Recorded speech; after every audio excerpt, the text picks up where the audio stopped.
On October 23, 2013, Adrian Grajeda was playing soccer during recess when he was struck by shrapnel from a rogue car. I received a call that Adrian had been hurt at school, and they wouldn't give me any details. I was in third period English, and a police officer comes in, and he just tells me to get up, and we just start walking away, and I was like, where am I going? Like, what's going on? And I had like this weird feeling that it was my brother.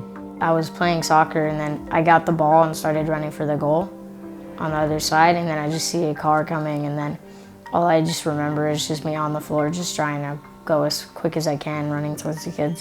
When he saw the car was gonna hit the little girl, he pushed her out of the way, and he tried to run, but he just couldn't. The car was coming too fast.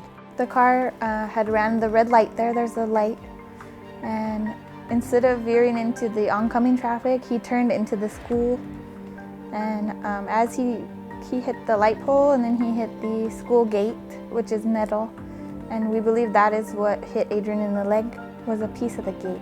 I immediately went and found Adrian on the ground. A car was in the middle of the playground. Debris everywhere from the car going through the fence.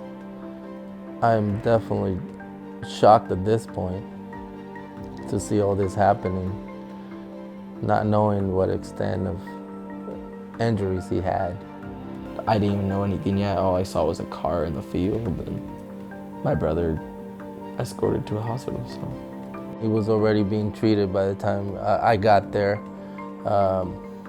They were trying to stabilize him so they can airlift him to Loma Linda.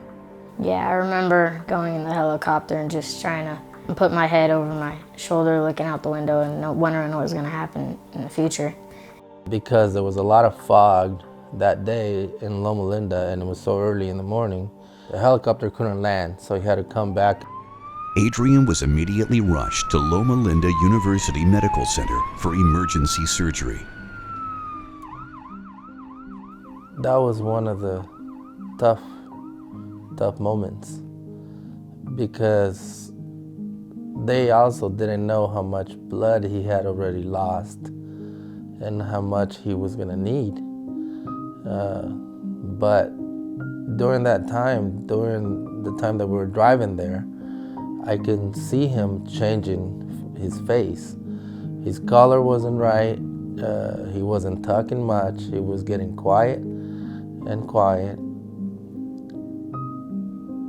I was scared. At that point, I was scared.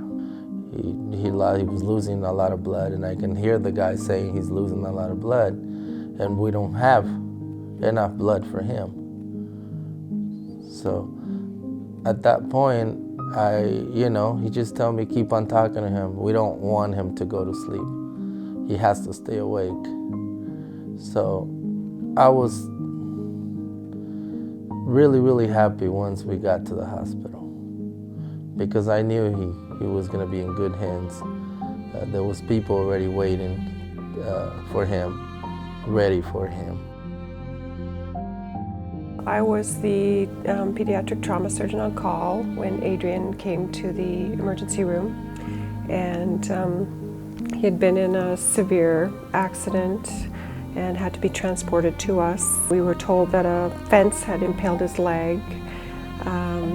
Everyone was ready to meet him when he arrived and planning to resuscitate him and do what was necessary for him. One of the main concerns that the doctor had, that he was going to have a little bit of brain damage because he was running out of blood. So they immediately put blood on him.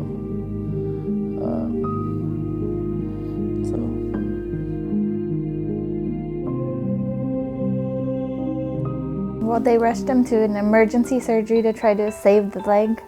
They had probably 10 different types of doctors in the surgery: plastic surgeon, orthopedic, a nerve surgeon, because the nerve damage was extensive to the leg. So the doctor had come out after the 8-hour surgery, the first surgery, and told us that they thought that it wasn't going to be successful, and that they would probably have to amputate in a few days. The thing that people kind of missed was he was severely anemic because of the blood loss on the scene.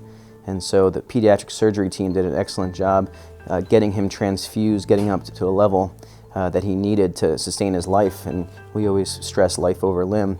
And unfortunately, in Adrian's case, his limb was not salvageable because he had transected his artery and nerve and all the muscular and bony attachments. So it was literally hanging on by a small skin bridge. After months of recovery and multiple surgeries, Adrian is back on the field. During his stay at Loma Linda University Medical Center, Adrian needed 8 units of red blood cells, 2 units of plasma, and 1 unit of platelets. The amount of red cells Adrian needed was about 1 1/2 times what his entire body held.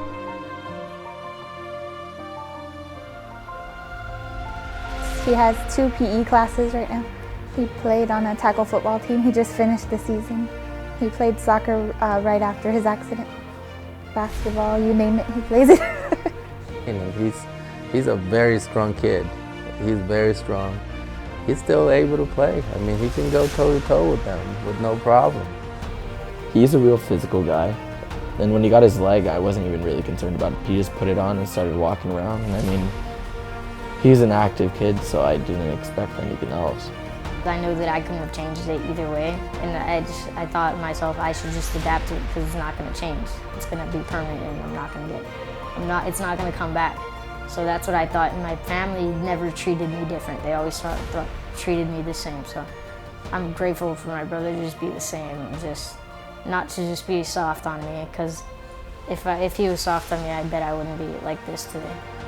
In cases such as Adrian's, having that blood available is absolutely critical and life-saving. So the work and the donations that go through LifeStream are very valuable, very much appreciated. So I'm an O-negative blood donor, and I give as often as possible, as I'm a universal donor. But I might get some of the credit for taking care of Adrian, but it's his blood products and people that donate and companies like LifeStream who are able to allow Adrian to have the life that he has now. I would like to thank all the LifeStream donors for donating the blood. In my son's case, it saved his life. He probably would not be here without all of you who have donated. Thanks to the LifeStream donors and for helping me and saving people like me to just give us another opportunity, because without you guys, we wouldn't be here.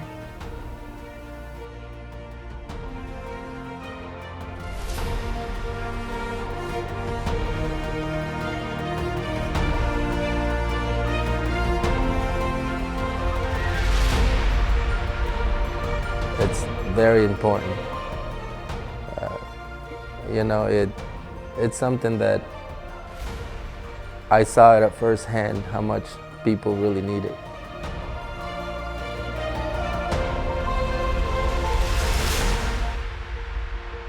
LifeStream. Give hope. Give life. Give blood.